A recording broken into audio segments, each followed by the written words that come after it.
দেখেছো কি তাকে ওই নীল নদীর ধারে, বৃষ্টি পায়ে পায়ে তার কি যেন কি নাম।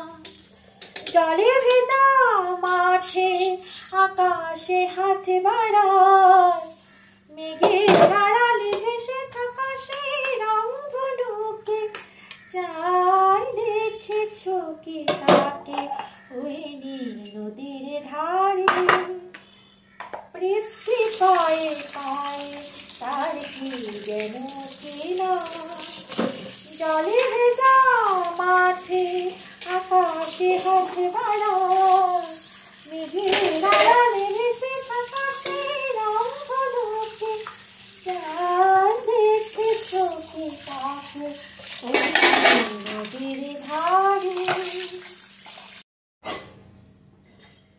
কিছু বাসন ছিল সেগুলোকে ধুয়ে নিলাম, ধোয়া হয়ে গেলে তারপরে বাকি কাজগুলি শুরু করব।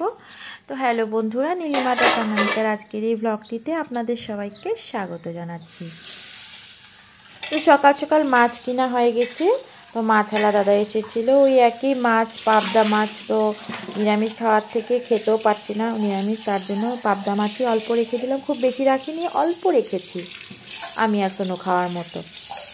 তো মাছগুলোকে ভালো করে কেটে ধুয়ে ধুয়ে পরিষ্কার করে নিচ্ছি।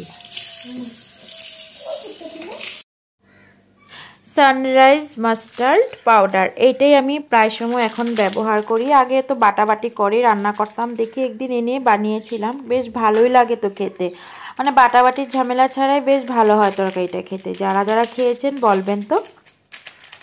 আর আজকাল সবাই বেশিরভাগ এই পাউডারই ইউজ করে। আর পাউডারটা প্রথম যেদিন আমি বানিয়েছিলাম না, আমার তরকারিটা খুব তিতা হয়ে গেছিলো, আমি তো জানতাম না, আমার ভেবেছি রাম কি বাজে। তারপরে দোকানদারকে গিয়ে বলেছি, তো বলছে আরে তুমি না পাউডারটাকে অল্প ঢেলে একটা বাটিতে অল্প লবণ দিয়ে অল্প জল দিয়ে মিশিয়ে রেখে দিবে 10-15 মিনিট আগে, দেখবে তরকারিটা একেবারেই তিতা হবে না। আর আসলে আমি জানতাম না তো, তাই প্রথম দিন আমার তরকারিটা তিতা হয়ে গেছিলো।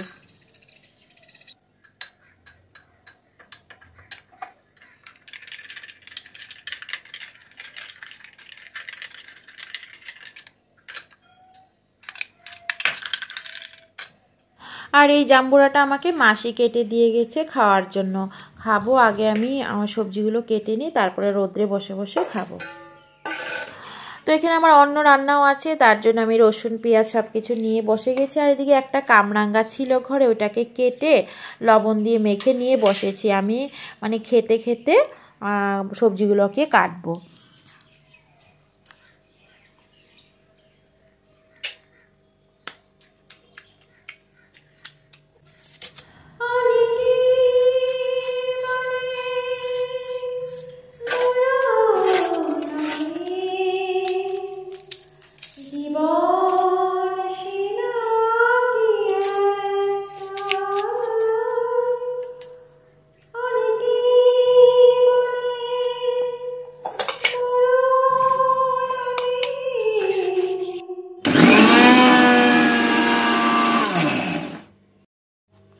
জীবন সেনা কি একটাই, প্রতিবার প্রেমে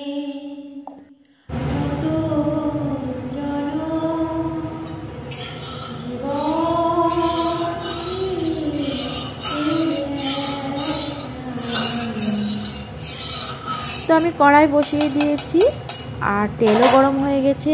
এখন এক এক করে মাছগুলোকে হালকা হালকা করে ভেজে নিব। হালকা হালকা না ভাজলে না আমার ভালো লাগে না। আগে যে আমি কাঁচা কাঁচা মাছগুলোকেই সর্ষে দিয়ে বানিয়ে নিতাম, আর এখন কি জানি আস্তে আস্তে রুচিটা চেঞ্জ হয়ে যাচ্ছে আমার। আর রান্নাটাও তো মোটামুটি আমার চেঞ্জের উপরই হয়, আমার রুচির উপরই রান্নাটা বেশিরভাগ হয়। তো সাধারণত বেশিরভাগ ঘরেই মহিলাদের রুচি দিয়েই কিন্তু রান্নাটা বানানো হয়। যাই হোক, মাছগুলোকে আমি হালকা হালকা করে ভেজে নিচ্ছি। এক এক করে ভাজা হয়ে গেলে তারপরে আমি সর্ষে বাটাটা দিয়ে ঝোল দিয়ে দিব।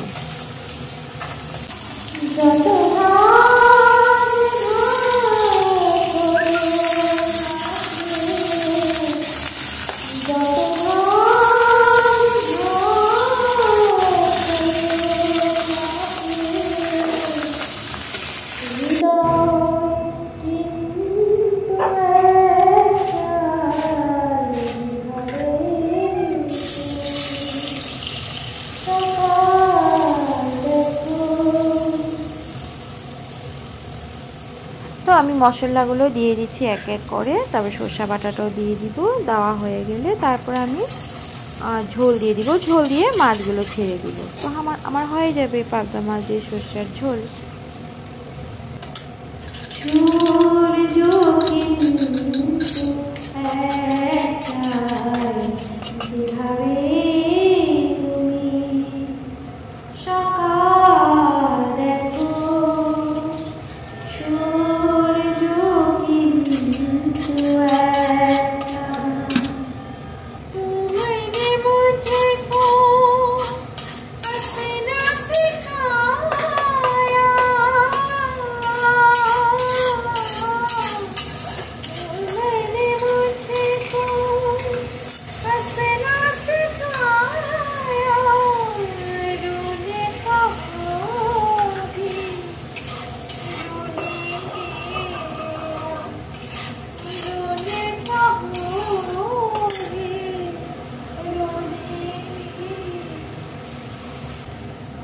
তো এখানে আমি জল দিয়ে দিয়েছি।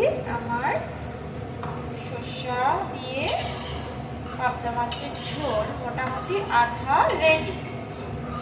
এখন ঝোলটা অল্প ফুটে গেলে মাছটা দিয়ে দিই। আর এখন অল্প স্বাদ মতো লবণ দিয়ে দিচ্ছি।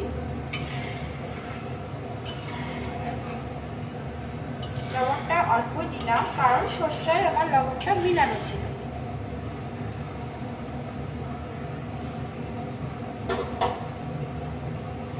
এখন এক এক করে মাছগুলো দিয়ে দিব।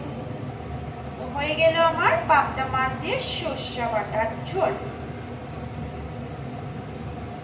ঝোলটা দেখতে অল্প পাতলা, কিন্তু খেতে কিন্তু খুব টেস্ট হয়।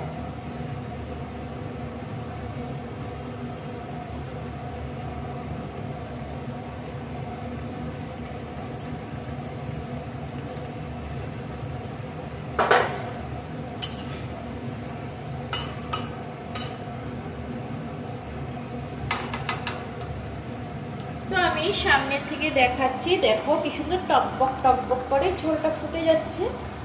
আর যা গন্ধটা বের হয়েছে না, কি বলবো।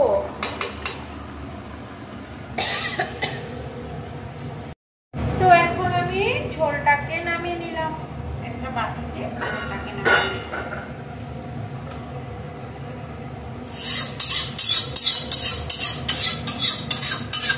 কড়াইতে একটু রাখা যাবে না, কারণ সব মশলাগুলি কড়াইতে লেগে আছে, তাই আমি ভালোভাবে মুছে মুছে দিয়ে নিয়েছি। এই যে দেখো আমার সরষা বাটা রেডি। সরষা বাটা দিয়ে পাবদা মাছের ঝোল রেডি।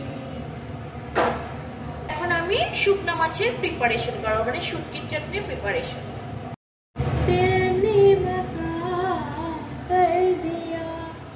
আর এদিকে দেখো টম খাওয়ার জন্য অপেক্ষা করছে।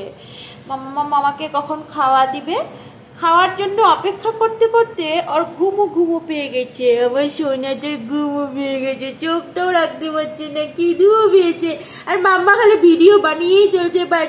আমাকে কখন খাওয়া দিবে মাম্মা বলো? না তোমাকে এখন দিব আমি, দাঁড়াও। তো কড়াইটা আবার বসিয়ে দিয়েছি। এখন হবে শুটকির চাটনি। আর শুটকির চাটনির মশলা তো রেডি। এই যে কাঁচা লঙ্কা, শুকনো মরিচ দিয়েছি, তবে একটু লাল লাল হবে। আর পেঁয়াজ রসুন সব বেটে রেখে দিয়েছি। মানে এটা জল জল কেন বলতো, গ্রাইন্ডারের যে জারটা আমি ধুয়ে রেখেছি এখানে। আর ওটা টমেটো দিয়ে করবো, অল্প টমেটো কেটে রেখেছি। এখন শুটকিটা ধুয়ে নিই, দিব তেল। শুকনা মাছ বানাবো, মানে শুটকির চাটনি। এখানে আমি আর পেঁয়াজ টিয়াজ কিছু দিব না, কারণ পেঁয়াজ আমি একবারে বেটে নিয়েছি।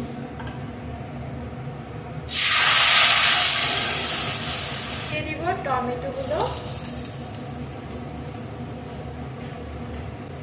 তারপরে দিয়ে দিব অল্প হলুদ।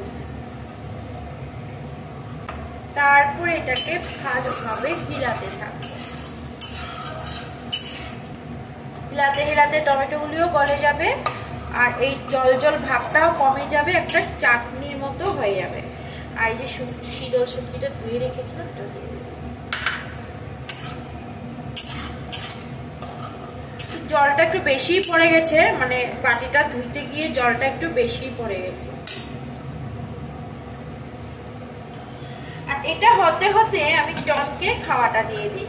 টম যে বসে আছে, দেখবেন টম কিভাবে বসে আছে খাওয়ার জন্য। আগে এটা অল্প দেখাই, তারপরে আপনাদেরকে দেখাই। এই যে দেখুন, মাম্মি আমাকে খাওয়া দিয়ে দাও, আবার ঘুমে আমাকে দেখছে। দেখুন ও খিদায় এত মানে কাতর হয়ে গেছে, মা আমাকে খাওয়া দাও। যাই হোক, টমের জন্য আজকে এই পাবদা মাছটা রেখেছি, এটা দিয়ে ওকে ভাত দিব। তো দেখো আমার শুটকির চাটনিটা মোটামুটি হয়ে এসেছে। আর টমেটোগুলোকে অল্প ভালো করে মিক্স করে দিব, বা শুটকিটা আরেকটু তেলটা ছেড়ে দিলে আরেকটু ভাজা ভাজা হয়ে গেলে হয়ে যাবে, মানে কষা কষা হয়ে গেলে। আর এদিকে বসিয়ে দিয়েছি ভাত।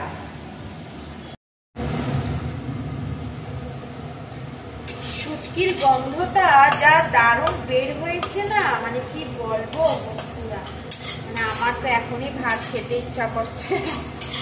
খুব সুন্দর একটা গন্ধ বের হয়েছে। অবশ্যই যারা যারা শুটকি ভালোবাসেন, যারা যারা শুকনা মাছের লাভার, তারা সবার জন্য না, অনেকে তো শুকনা মাছ পছন্দ করেন না। আজকের ব্লগটি এখানেই শেষ করছি বন্ধুরা। আশা করছি আজকের ব্লগটি তোমাদের কাছে ভালো লাগবে। ভালো লাগলে একটি লাইক করে দিবেন আর সুন্দর করে একটি কমেন্টও লিখে দেবেন।